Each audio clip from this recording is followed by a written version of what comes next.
హిందువుల మొదటి పండుగ తొలి ఏకాదశి. ఈ తొలి ఏకాదశి పర్వదినం నుంచే పండుగలు ప్రారంభమవుతాయి. ఇప్పటి నుంచి వరుసగా వినాయక చవితి, దసరా, దీపావళి, సంక్రాంతి పండుగలు ఒకదాని తర్వాత ఒకటి వస్తాయి. హైందవ సంప్రదాయంలో తొలి ఏకాదశి పండుగకు విశేషమైన స్థానం ఉంది. దీన్నే శయన ఏకాదశి లేదా హరివాసరం లేదా పేలాల పండుగ అని కూడా పిలుస్తారు. జూన్ 26 నుంచి ఆషాఢమాసం ప్రారంభమైంది.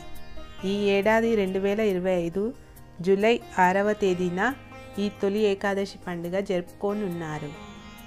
ఏకాదశి అంటే 11 అని అర్థం. ఇందులో విశేషం ఏమిటంటే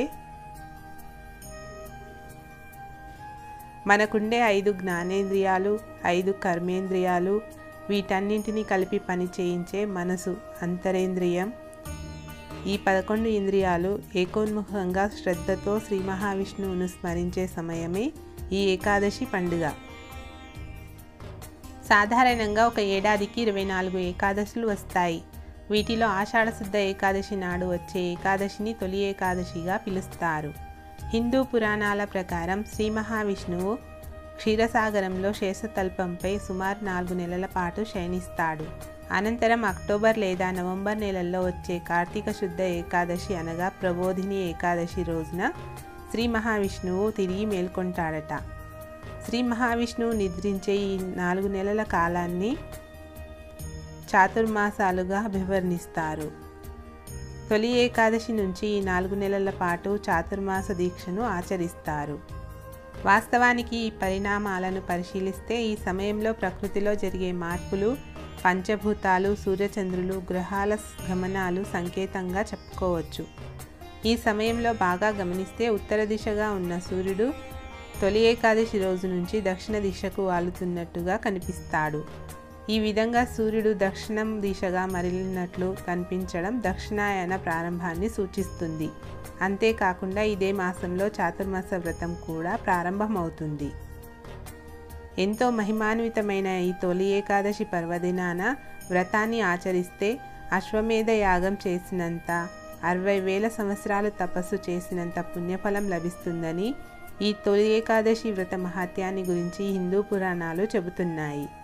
మహాసాధ్వి సతీ సక్కుబాయి ఈ ఏకాదశి వ్రతాన్ని ఆచరించి మోక్షసిద్ధి పొందిందని కూడా చెబుతారు. అంతటి విశిష్టత కలిగిన ఈ ఏకాదశి వ్రతాన్ని భక్తి శ్రద్ధలతో ఆచరించడమే మన కర్తవ్యం. తొలి ఏకాదశి రోజు ఏం చేయాలి? ఈ ఏకాదశి రోజున ఉపవాసం ఆచరించాలి. ఒకవేళ కుదిరితే రాత్రంతా జాగరణ చేయాలి. నిర్మలమైన మనస్సుతో విష్ణు సహస్రనామ పారాయణ, విష్ణు భాగవతాన్ని పఠించడం చేయాలి. మరుసటి రోజు అంటే ద్వాదశి నాడు సమీపంలోని దేవాలయానికి వెళ్ళి ఉపవాస దీక్షను విరమించాలి. ఈ తొలి ఏకాదశి రోజున ఆవును పూజిస్తే విశేష ఫలితాలు కలుగుతాయని కూడా చెబుతారు. తొలి ఏకాదశి రోజు పేలాల పిండిని తప్పక తినాలని పెద్దలు చెబుతారు. పేలాల పిండిని ఎందుకు తినాలి? తొలి ఏకాదశి నాడు జొన్న పేలాల పిండిని తినడం ఒక ఆనవాయితీగా వస్తుంది. దీని వెనుక పౌరాణిక ఆరోగ్యకరమైన కారణాలు ఉన్నాయి. పితృదేవతలకు ప్రీతికరమైనది. పేలాలు పితృదేవతలకు చాలా ఇష్టమైనవిగా భావిస్తారు. ఈ రోజున పేలాల పిండిని తినడం ద్వారా పూర్వీకులను స్మరించుకున్నట్లవుతుందని, వారి ఆశీస్సులు లభిస్తాయని నమ్ముతారు. చాలామంది పితృదేవతల పేరుతో పేలాల పిండిని దానం చేయటం లేదా నైవేద్యంగా సమర్పించడం చేస్తారు. వాతావరణ మార్పులు, ఆరోగ్య ప్రయోజనాలు. తొలి ఏకాదశి వచ్చే సమయానికి గ్రీష్మ ఋతువు ముగిసి వర్ష ఋతువు ప్రారంభమవుతుంది. వాతావరణంలో ఒక్కసారిగా ఉష్ణోగ్రతలు పడిపోయి వర్షాలు మొదలవుతాయి. ఈ మార్పుల సమయంలో మన శరీరం అనేక ఆరోగ్యపరమైన మార్పులకు లోనవుతుంది. పేలాల పిండి శరీరానికి అవసరమైన వేడిని అందించి వ్యాధి నిరోధక శక్తిని పెంచడంలో సహాయపడుతుంది. వర్షాకాలంలో వచ్చే జలుబు, జ్వరాలు, ఇతర ఇన్ఫెక్షన్ల నుండి శరీరాన్ని రక్షించడానికి ఇది ఒక సహజమైన ఔషధంగా పనిచేస్తుంది. సాత్విక ఆహారం. ఏకాదశి రోజున ఉపవాసం పాటిస్తారు. ఉపవాసం తర్వాత తీసుకునే ఆహారం సాత్వికంగా, సులభంగా జీర్ణమయ్యేదిగా ఉండాలి. పేలాల పిండి తేలికగా అరిగే శరీరానికి శక్తినిచ్చే ఆహారం. దీనిని సాధారణంగా బెల్లంతో కలిపి తయారు చేస్తారు. ఇది శరీరానికి తక్షణ శక్తిని అందిస్తుంది.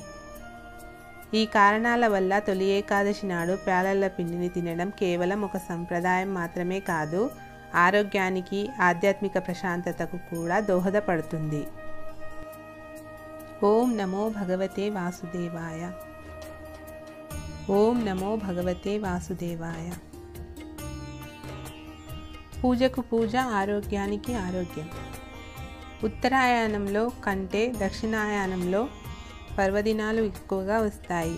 వాతావరణంలో మార్పులు అధికంగా సంభవించే కాలం కూడా ఇదే. కాబట్టి ఈ కాలంలో ఆరోగ్య పరిరక్షణ నియమాలు ఆచరించాలి. అందువలన ఈ కాలంలో పెద్దలు వ్రతాలు, పూజలు ఆచరించాలని నిర్దేశించారు.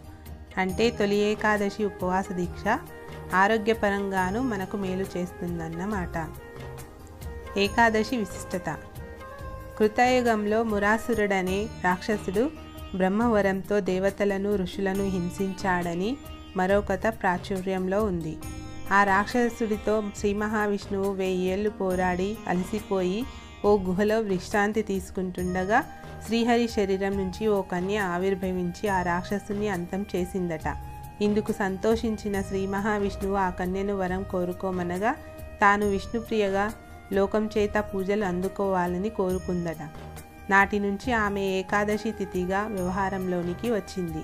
అప్పటి నుంచి సాధువులు, భక్తులు ఏకాదశి వ్రతం ఆచరించి విష్ణు సాయుధ్యం పొందినట్లుగా పురాణాలు చెబుతున్నాయి.